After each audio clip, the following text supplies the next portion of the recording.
notre invité politique ce matin, c'est Jean-Baptiste Djebbari. Bonjour. Bonjour à vous. Merci d'être avec nous. Vous êtes secrétaire d'État chargé des transports. Le conseil d'administration de Renault est réuni en urgence ce matin au menu la possible éviction du directeur général du groupe, Thierry Bolloré. Est-ce qu'il faut s'inquiéter pour l'avenir du constructeur français ?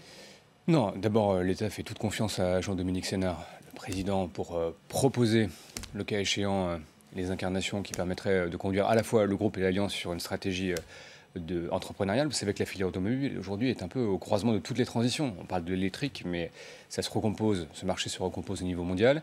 Et l'Alliance Renault-Nissan, au sein de cette recomposition, a un rôle tout à fait important à jouer. Donc ce qui compte aujourd'hui, c'est la stabilité de l'Alliance, sa capacité à conquérir de nouveaux marchés, à faire cette transition notamment sur l'électrique. Et nous avons toute confiance en Jean-Dominique Sénard pour proposer la stratégie adéquate. Vous y croyez à l'électrique ?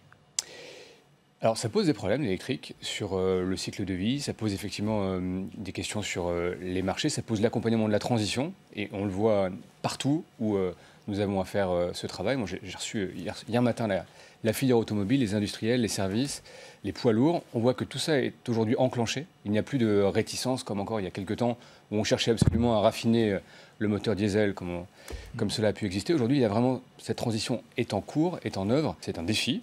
C'est un beau challenge industriel et pour le réussir, il nous faut des groupes qui soient solides et Nissan.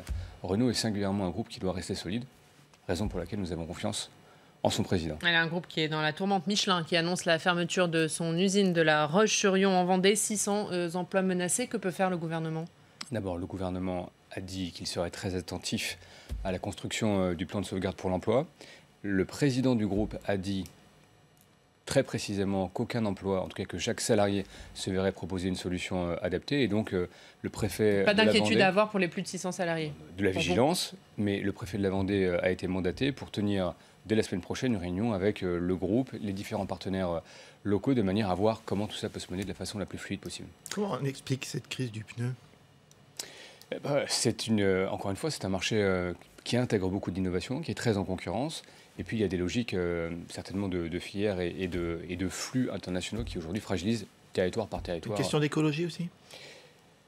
Oui, alors oui, et ça dépend des filières. Parce que par exemple, dans l'aéronautique, le pneu a cette vertu...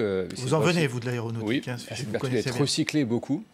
Plusieurs fois, jusqu'à 7 fois. On va parler d'un autre sujet. Christophe Castaner, qui était auditionné hier au Sénat, ça pose la question des radicalisés dans les sites sensibles. Cette attaque au couteau à la préfecture de police de Paris. Est-ce qu'à votre connaissance, il y a des cas de radicalisés de ce type, du profil de celui de l'auteur de cette attaque à la préfecture de police, dans votre secteur, le secteur des transports ?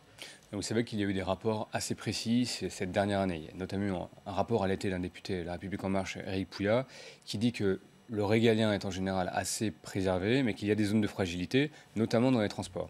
Et donc il y a une vigilance toute particulière des entreprises publiques de transport, la SNCF, la RATP, non seulement au moment du recrutement, mais aussi au moment des changements de poste. Et nous opérons de plus en plus des criblages automatiques de manière à vérifier dans les services publics au sens large que nous sommes Est-ce que vous avez des suffisamment chiffres armés. de ce nombre de radicalisés ? Oui, nous avons des chiffres que je ne vais pas donner là, mais en tout cas... Christophe Castaner a donné hier ceux de la police, ceux de la gendarmerie. Vous ne pouvez pas donner les chiffres Non, dans le parce qu'il y secteur a des des transports, enquêtes qui sont faites, qui ne sont pas... Il y a un nombre d'enquêtes, c'est plusieurs centaines d'enquêtes par an qui sont faites dans ces différentes Et des entreprises. sanctions déjà qui existent ? Il y a des sanctions qui sont prises, et pour donner ça, un chiffre oui, que j'ai ça, déjà donné, il y a eu une dizaine de licenciements qui ont été opérés dans les entreprises publiques de transport pour ces raisons-là, de radicalisation, parce que les gens refusaient de serrer la main à des femmes, parce qu'ils contrevenaient à notre pacte républicain, à la laïcité, à la liberté d'expression. Est-ce que vous avez parlé avec des entreprises comme la RATP, la SNCF, mais les aéroports aussi, le secteur de l'aérien est peut-être touché pour mettre en place de nouvelles procédures ? Évidemment, oui. Alors, en fait, les procédures, pour être très honnête, elles sont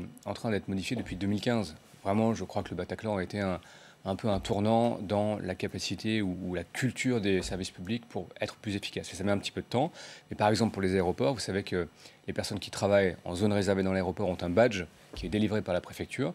Et nous mettons en place, en lien avec l'intérieur, un système de criblage automatique qui, à échéance régulière, vérifie que l'ensemble des titulaires du badge ne sont pas sur des fichiers, notamment les fichiers S ou d'autres fichiers liés à la radicalisation et le risque terroriste.